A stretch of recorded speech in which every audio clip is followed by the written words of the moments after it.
Steven, hey team, thank you for all your great information you guys provide free every week. You're welcome, Steven. My question is in two parts. First of all, is link building still effective? It is. There is no question it is still effective, and it will be for some time, Steven.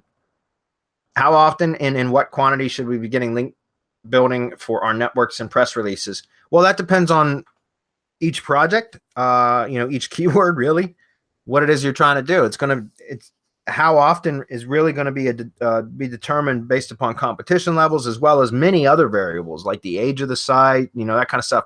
As far as networks and press releases, though, I can tell you one thing: press releases, you can freaking hammer those. I don't even think there's a velocity issue ever with press releases. I could be wrong, but I never worry about it. Whenever I publish a press release and I want to hit it with links, let me just make this really clear, though, Steven. If you're going to be boosting press releases with links, find out which press releases are going to remain published, because a lot of press releases get purged after sometimes even 30 days. Other press release sites or media sites don't purge. Well, it's anywhere between 30 days and 6 months, but a lot of sites purge. In other words, they basically delete posts after a certain amount of time.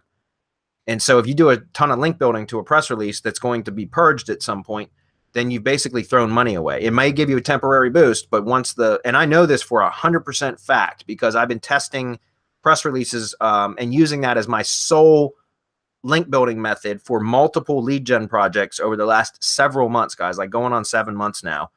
And I had outstanding results. But then all of a sudden, a lot of the stuff that I had outstanding results for started to drop significantly in Maps rankings. And when I started to investigate, it's because the vast majority of the press releases that I've published over the last 7 months are now gone. They no longer exist.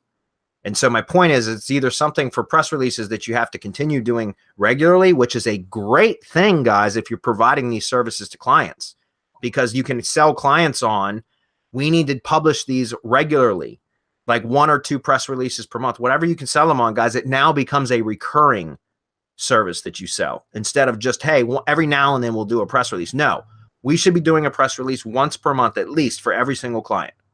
If that makes sense, right? And that's another service that you can sell. It's great. I love it. But if you're going to be building links to press releases, find out which sites they remain published on, and you choose those as your targets, your target URLs to build links to. As far as your networks, guys, networks, typically I do a link building package right when the network has been built, created, once a few seed posts have been published to it. So usually I try to always season every single network with at least 3 posts. Usually it's 3 to 5 typically for every new network, 3 to 5 posts. And then I'll send it over for link building. And then once I get that back, then it's just a matter of monitoring results. If I see that I need, I'm not, like, I'll usually publish several more posts over the next several weeks, or, I don't publish them, my curators do, but I'll just monitor results. And if I'm not, I usually am seeing movement at some point, but if I'm not seeing as much movement as I would like, then maybe I'll boost the network again.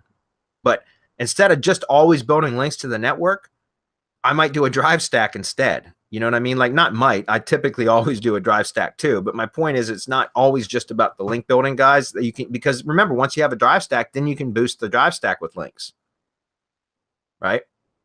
So there's just a ton of things that you can do. All I would recommend is that for anything linking directly to your money site, try to keep it clean, something that you have control over.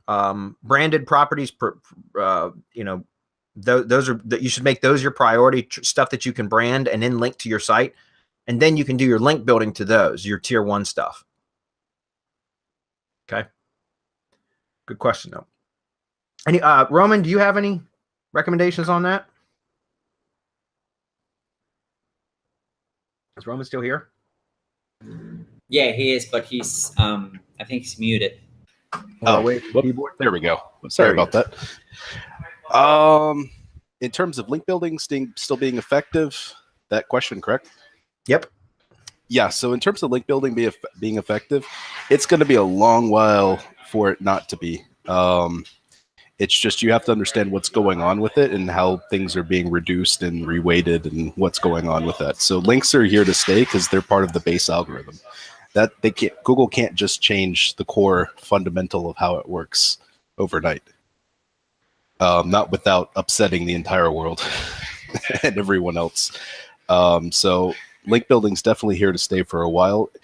In terms of how often and what quantity, there's a lot of variables that come into play, like you were mentioning. One of the main ones that a lot of people don't talk about is traffic and how much traffic is coming in on links. Yeah. If you and this is part of the reason why press releases are so effective, because they receive natural traffic. So, and if stop and think about it too, right? If something goes viral, does it make sense that it would get links and at a higher velocity than something else that isn't viral, right? Absolutely. So, you know, traffic is a major component when it comes to things like that. So, you know, whether you're doing what Marco does with art or Triple T with what Pierce's side, you know, it's that same basic principle. Awesome. Thank you, Roman.